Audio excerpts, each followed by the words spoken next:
Ito na yung pinakamagandang part sa pagpunta namin sa Malaysia, yung Petronas Towers. At nung pagpunta namin dito, ang dami nagpapapicture at kanya-kanyang mga posing katulad nito. So pumunta kami dito sa harap ng Petronas Towers para mag-make memories. Kaya samahan niyo ako at pagmasdan natin ang Petronas Towers.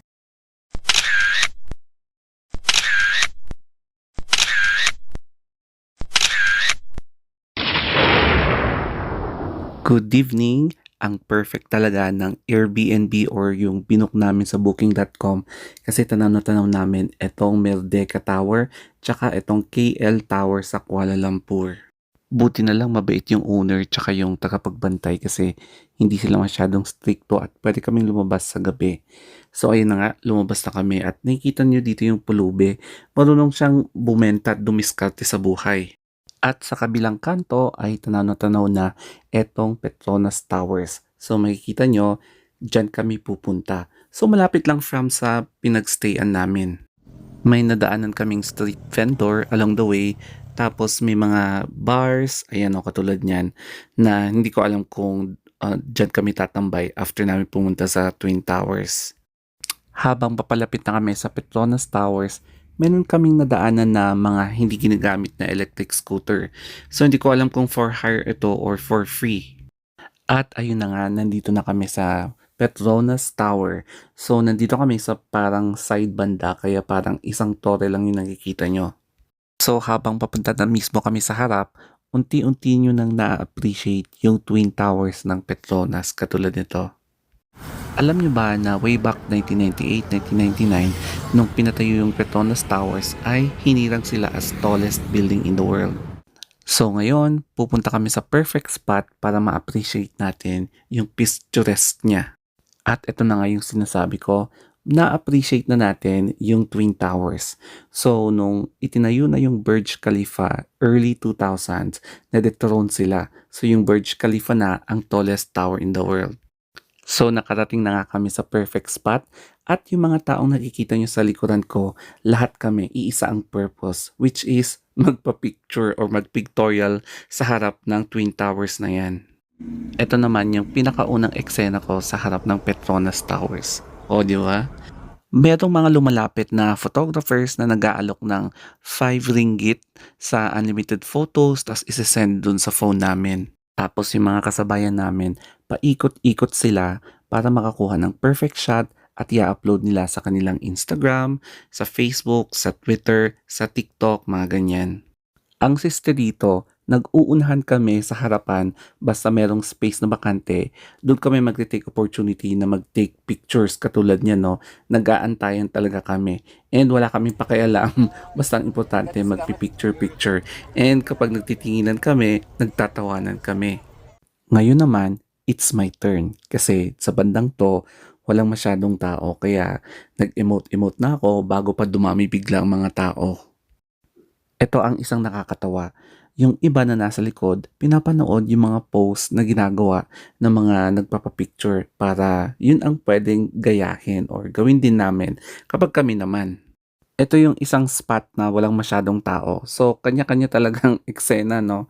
And makikita nyo dito, color blue yung isa, tapos yung isa is pure ilaw lang, itong Petronas Towers.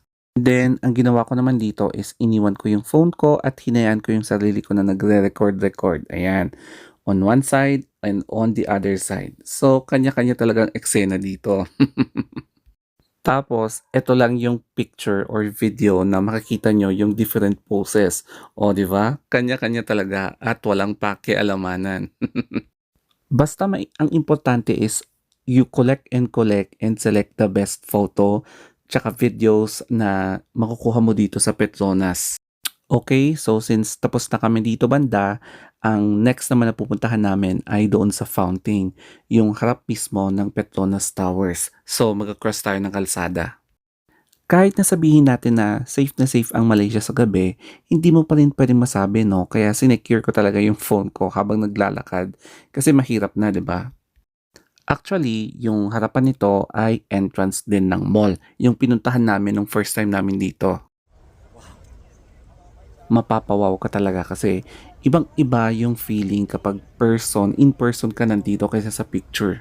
Dito naman, nire-record ko yung sarili ko na nagvi-video greet para sa isang friend kong ikakasal. O, 'di ba?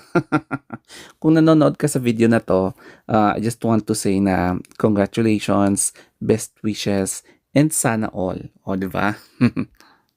Eto na nga yung itsura ng fountain, yung harap mismo ng Petronas Towers. Tapos, wow, o 'di ba?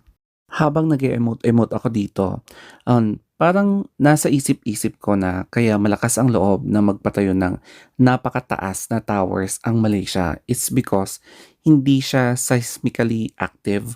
Walang masyadong earthquake dito, walang masyadong bagyo, walang masyadong volcano. Kaya grabe, hindi naiistorbo yung mga infrastructures nila dito. Bale, eto nga pala yung night vision or night version pala ng Petronas Towers. Iba na naman kinabukasan kasi alam niyo naman, once lang ako makapunta sa Malaysia kaya sulit-sulitin talaga natin ang moment kasi matatagalan pa bago tayo mag-travel ulit lalo na kapag abroad. Sa totoo lang, akala niyo nababaliw na ako dito sa kaka-emote-emote. Sa kabila, gano'n din yung mga ginagawa nila.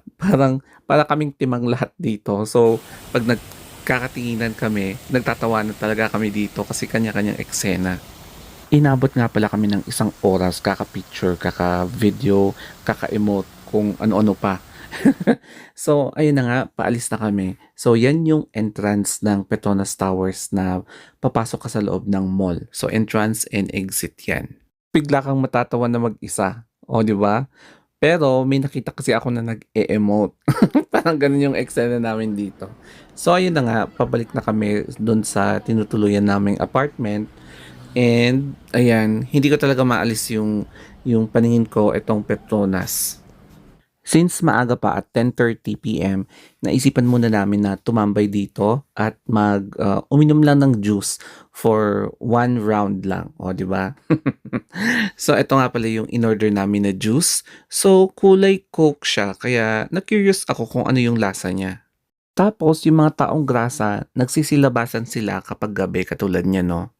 Okay, going back dito sa ating iniinom na parang Coke na juice, ang lasa naman niya is hindi siya mapait. So, yung nag-serve sa amin is Pilipina din kasi nabosesan niya kami na parang may Filipina accent. O, di ba? So, taga Bicol siya. 9 years na siya nag-work dito. 9 years ba? Hindi, 15 years pala siya nag-work dito. And wala siyang balak bumalik sa Pilipinas kasi okay na daw yung buhay niya dito. Tapos nung pabalik na kami, pauwi na kami, biglang kinausap ako ng isang babae. Sabi niya, "You want fek-fek? You want fek-fek?" So sabi ko, "What fek-fek are you talking about?" Tapos ayun, iniwanan ko na lang sila. Gusto ko sanang tumikim ng street foods dito, kaya lang winarningan talaga ako ng isang friend na wag titikim sa kalsada. Tapos binalikan namin itong pulubi or homeless sa kalsada and ang eksena niya is binibenta niya yung binibili niya. Hindi siya nanlilimos, o 'di ba? Ang daming nangyari sa amin or sa akin sa araw na 'to dito sa Malaysia. As in napaka-memorable. From Batu Caves to Petronas Tower and yung nag-o-offer ng fek-fek, ano ba 'yan? And and ayun na nga, pataas na kami sa 26th floor.